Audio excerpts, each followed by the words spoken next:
కృపను బట్టి దేవుడు మనలను గడిచిన 11 నెలలు మరి కాచి కాపాడి భద్రపరిచి 12వ నెల అనగా డిసెంబర్ నెల మొదటి ప్రభు దినమున ఆయన సన్నిధానానికి మనల్ని తీసుకొచ్చి ఆయన్ను స్తుతించే ధన్యత, ఆయన బలంలో పాల్పొందే భాగ్యము దేవుడు మనకు అనుగ్రహించిన వాడు వచ్చిన. అలాగున 11 నెలలు ఆయన చేసిన మేలు ఉపకారాలను బట్టి దేవునికి ఎంతో కృతజ్ఞతాస్తుతులు చెల్లించవలసిన వారు వచ్చిన. అలాగున 12వ నెలలో మొదటి ప్రభు దినం వరకు మనం సజీవులుగా వచ్చినందుకై దేవునికి ఎంతో వందనస్తులమై వచ్చిన. మరి ఇప్పుడు మనం వాక్యాన్ని చదువుకున్నాం.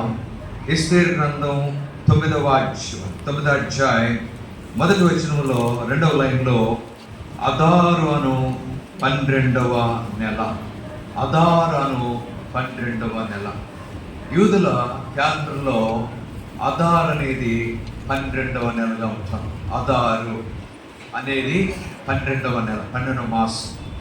అలాగే మన క్యాలెండర్లో మనకి ఇవ్వబడిన నెల డిసెంబర్ నెల 12వ నెల. అలాగున ప్రభు మనను డిసెంబర్ 12వ నెలలో ప్రవేశపెట్టినాడు. దాన్ని బట్టి దేవుని స్తోత్రాలు. అయితే ఇప్పుడు ఈ 12వ నెల యొక్క అనుభవం ఏంటంటే మనం చదువుకున్నాం 21వ వచనంలో వారి దుఃఖము పోయి సంతోషము వచ్చిన నెల. దుఃఖము పోయి సంతోషము వచ్చిన నెలగా ఉంటుంది.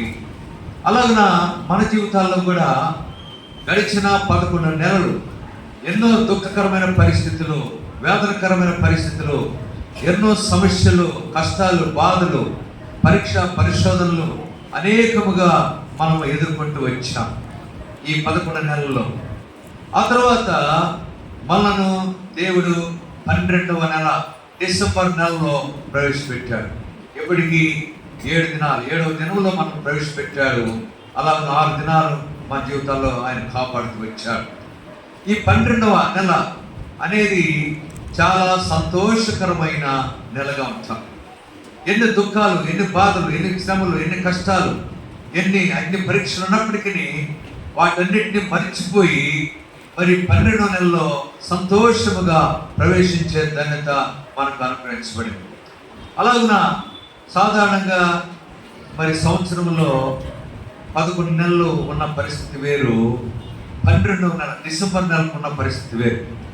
ఈ నెల బహు త్వరితగా చాలా త్వరగా గతించిపోతుంది. ఎందుకంటే క్రిస్మస్ అంటే డిసెంబర్ రాగానే క్రిస్మస్ గుర్తొస్తుంది. క్రిస్మస్ ఆ తర్వాత కొత్త సంవత్సరంలో ప్రవేశించే పరిస్థితి మనం కలిగి ఉంటాం. ఇవన్నీ వీటి కారణం వల్ల మనం ఎంతో సంతోషంగా ఉండేవారు ఉంటాం. అలాగున 12వ నెల ఎంతో సంతోషదాయకమైన నెలగా ఉంటాం. అలాగున ఆధ్యాత్మిక జీవితంలో కూడా మరి ఎంతో సంతోషము మనము కలిగిన వారు ఉంటున్నాం.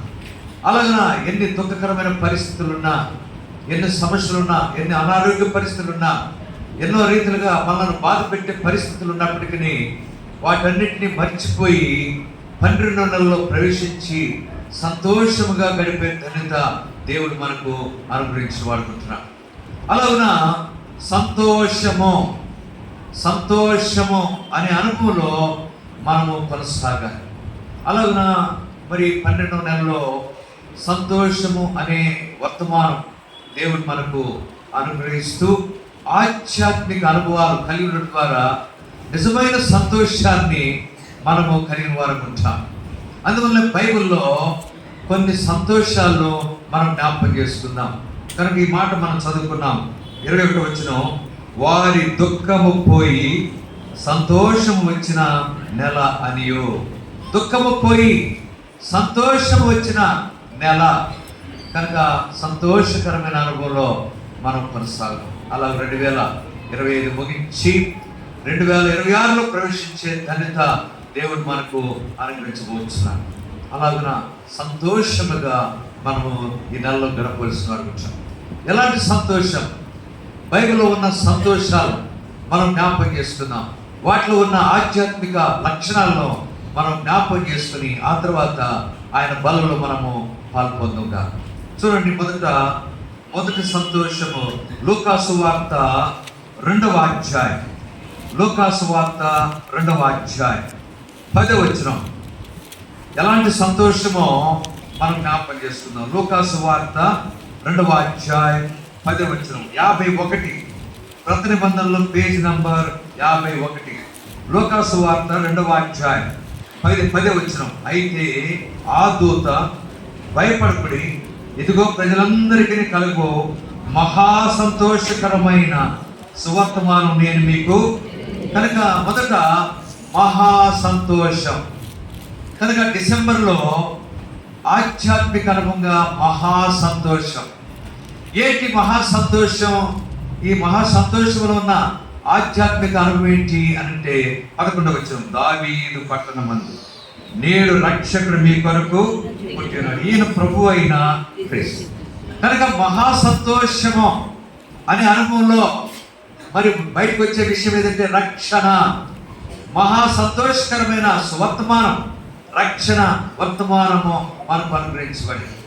ప్రియులారా, మరి కనీసం ఈ డిసెంబర్ నెలలో ప్రవేశించిన ఈ నెలలో రక్షించబడి, ఈ మొదటి ప్రభు దినములో రక్షణ లేని వారు రక్షించబడాలని, బాప్తిసం తీసుకుని వారు బాప్తిసం తీసుకోవాలని ప్రభు పేరిట మీకు మనవి చేస్తున్నాం.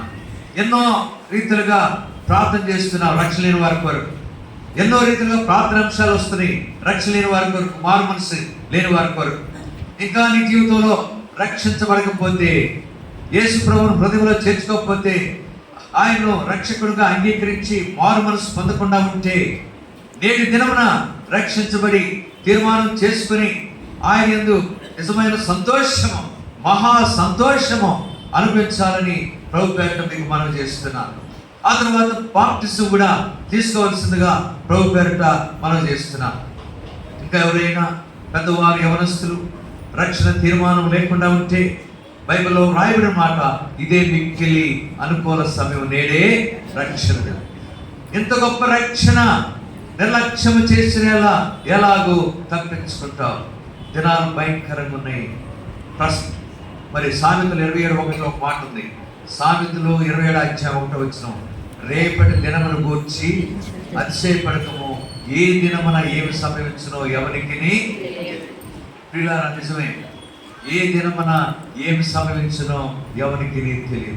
అకస్మాత్తుగా మరణాలు సంభవించేవిగా ఉంటున్నవి. ఈ మధ్యకాలంలో 3 దినాల క్రితం మరి గుంటూరులో ఒక మంచి పాటలు పాడే సహోదరుడు, వాక్యము పాటలు ఇవన్నీ కూడా చేస్తారు. ఆయన పేరు ఎంకేఎస్ రాజు గారు. నేను గుంటూరులో సేవ చేస్తున్నప్పుడు ఆయన ఎంతో చక్కగా సహకారం, మరి ఎంకేఎస్ రాజు గారు, ఆయన కుటుంబం, ఆయనకు 4 కుమారులు, వారు కూడా చక్కగా రక్షించబడి బాప్తిసం తీసుకొని మరి దేవుని కార్యాల్లో ఎంతో ఉజ్జీవంగా, సంతోషంగా కొనసాగుతూ వచ్చేవాడు. అయితే ఈ మధ్యలో మరి 3 కుమారులు మరి కారులో హైదరాబాద్ నుంచి చీరాలకు వస్తున్నారు. చీరాల్లో ఎవరో వారి బంధువులు మరణిస్తే భూస్థాపన కొరకై వారు వస్తూ ఉన్నారు. తీరా మరి ఆ 3 వెంకటేశ్వర రాజు గారి కుమారులు, ఒక కుమారుడు డ్రైవ్ చేస్తున్నాడు. ఇంకా చీరాలకు కొన్ని నిమిషాల్లో రీచ్ అవుతారు, వెళ్ళిపోతారు, చీరాలకు వచ్చేస్తుంది. వచ్చే సమయంలో దారిలో అకస్మాత్తుగా మరి కారు టైర్ బరస్ట్ అయింది. టైర్ బరస్ట్ అయ్యేటప్పటికి వెంటనే ఆ కారు 3-4 పల్టీలు కొట్టి ఆ డివైడర్ కొట్టుకుంది. డివైడర్ కొట్టుకున్నప్పుడు వాళ్ళు అనుకున్నారంటే ఇక అందరం కారు వాళ్ళందరం సరిపోతామేమో అనుకున్నారు. మరి ఆ సహోదరులు మన వెంకటేశ్వర రాజు గారి కుమారు వెనకాల సీట్లో పెద్ద కుమారుడు మనోహర్ ఆయన కూర్చున్నాడు. బెల్ట్ పెట్టుకున్నాడు, సీట్ పెట్టుకుని కూర్చున్నాడు. చివరికి 3-4 పల్టీలు కొట్టేటప్పటికి డివైడర్ కొట్టుకుంది కారు. వెంటనే మరి భయంకరమైన గాయాలు, తలలో మెదడు కూడా వెళ్ళిపోయింది. ఆ ముక్కలు వెళ్ళిపోయి అక్కడికక్కడే చూస్తాను. నిన్న ఫోటో చూపించారు సహోదరులు, సమాధికి వెళ్ళి వచ్చిన వాళ్ళు, మన సేవకులు, వాళ్ళ ఫోటో చూపిస్తే ఘోరమైన మరణం. ఎంత ఘోరంగా యవనస్తులు మరణించినాడంటే చాలా బాధ అనిపించింది, ఎంతో వేదన. కనుక అకస్మాత్తుగా నిద్రపోతున్నాడు వెనకాల సీట్లో. ఆ నిద్రలోనే పరలోకపు నిద్రకు వెళ్ళిపోయినాడు. అలాగున మరణాలు అనేది ఎప్పుడో ఏ రీతిగా సంభవించడం ఎవరికి ఘోరమైన మరణము సంభవించేదిగా ఉంటుంది. కనుక ప్రియులారా, అలాంటి పరిస్థితి రాకముందే నేడు అనబడే సమయం ఉండగానే తీర్మానం చేసుకుని ప్రభువును రక్షకునిగా అంగీకరించవలసిందిగా ప్రభు పేరిట మనం చేస్తున్నాం. రక్షించబడండి, బాప్తిసం తీసుకుని ప్రభు బిడ్డలుగా జీవిస్తే మీ జీవితాలు ఎంతో ధనకరం అవుతాయి. ఆ నలుగురు ఎంకేఎస్ రాజు గారి కుమారులు నలుగురు రక్షించబడి బాప్తిసం తీసుకుని ప్రభు బిడ్డలుగా వారు జీవిస్తూ వస్తున్నారు. కనుక రక్షించబడిన సహోదరుడు కనుక, యవనస్తుడు కనుక ప్రభు దగ్గరికి వెళ్ళిపోయిన కనుక అలాంటి అనుభవం మరి దినాలు సంభవిస్తున్నాయి కనుక తీర్మానం చేసుకున్నాం. ఇది మహా సంతోషకరమైన సువర్తమానం. రక్షణ వర్తమానము